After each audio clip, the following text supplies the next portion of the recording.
জীবনে তিনটি গুরুত্বপূর্ণ কথা মনে রাখবেন। এক নাম্বার, যদি কেউ আপনাকে খারাপ খারাপ কথা বলে আপনি শান্ত থাকুন, ধৈর্য ধারণ করুন।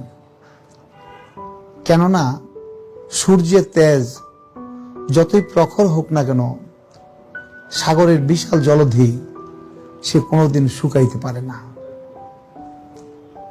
দুই নাম্বার, জীবনে রিস্ক নিতে শিখুন, হার জিতে চিন্তা না করে। যদি জীবনে জিততে নাও পারেন কিন্তু অনেক কিছু শিখতে পারবেন। আমি আমার ব্যক্তিগত জীবনে, এটা আল্লাহর কৃপা করুণা ছিল, আমি 1483 টাকা ক্যাপিটাল নিয়ে ব্যাংকের ভালো চাকরি ছেড়ে আমি ব্যবসা শুরু করেছিলাম স্বাধীনতার পরবর্তী সময়ে। আজকে যদি আমাকে আল্লাহ সেই রিস্ক নেওয়ার শক্তি না দিতেন, আমি সেই লোভনীয় চাকরির মধ্যে পড়ে থাকতাম, তাহলে কিন্তু আজকে আপনারা আমাকে যে মিজান দেখেন হয়তো সেটার হইতো না।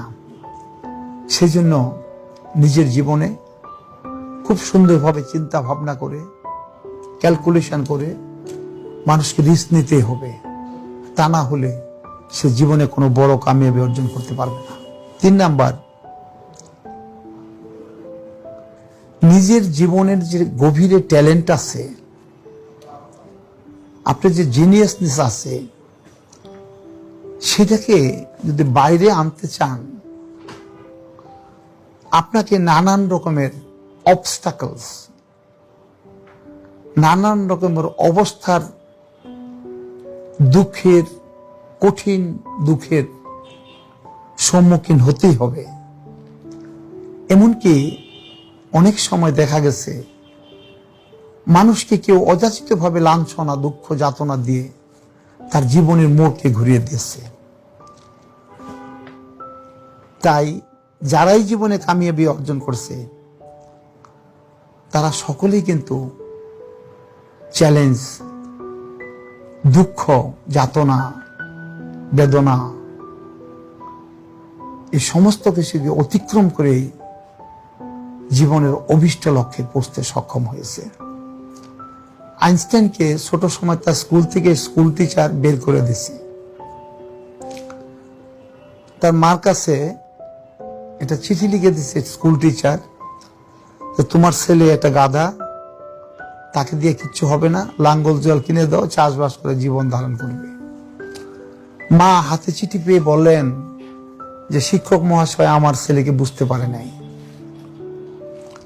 আইনস্টাইন দৌড়ে মার কাছে বলল, মা আমার শিক্ষক কি লিখছে চিঠিতে? বলছে, মা বললেন তুমি একটা মহাজিনিয়াস, তুমি একটা ইনোভেটর, তুমি গ্রেট জিনিয়াস, তোমাকে পড়ানোর মতো শিক্ষক ওই স্কুলে নাই। শিক্ষক মশাই বলে দিচ্ছে তোমাকে অন্য কোনো ভালো স্কুলে ভর্তি করাই দিতে। আইনস্টাইন নোবেল পুরস্কার পাওয়ার পরে 60 বছর বয়সে একদিন পুরানা কাগজপত্র ঘাটতে গিয়ে শিক্ষক মহাশয়ের সেই চিঠিটা হাতে পাইলেন। আমরা মনীষীদের জীবন আচার যদি পর্যালোচনা করি, আব্রাহাম লিঙ্কন প্রথম জীবনে 26 বছর বয়সে তার স্ত্রীকে হারাইলেন। 1টা 2টা 3টা 4টা ইলেকশনে পর পর ফেল করলেন। ব্যবসার মধ্যে ধস নামলো, কিন্তু 49 বয়সের সময় আব্রাহাম লিঙ্কন কিন্তু আমেরিকান প্রেসিডেন্ট হিসাবে নির্বাচিত হলেন। সুতরাং দুঃখকে জয় করার জন্য মানুষকে ব্রত, ডিটারমিনেশন এবং কারেজ থাকতে হবে। গান্ধীজি একটা কথা বলতেন, men often become what they believe themselves to be.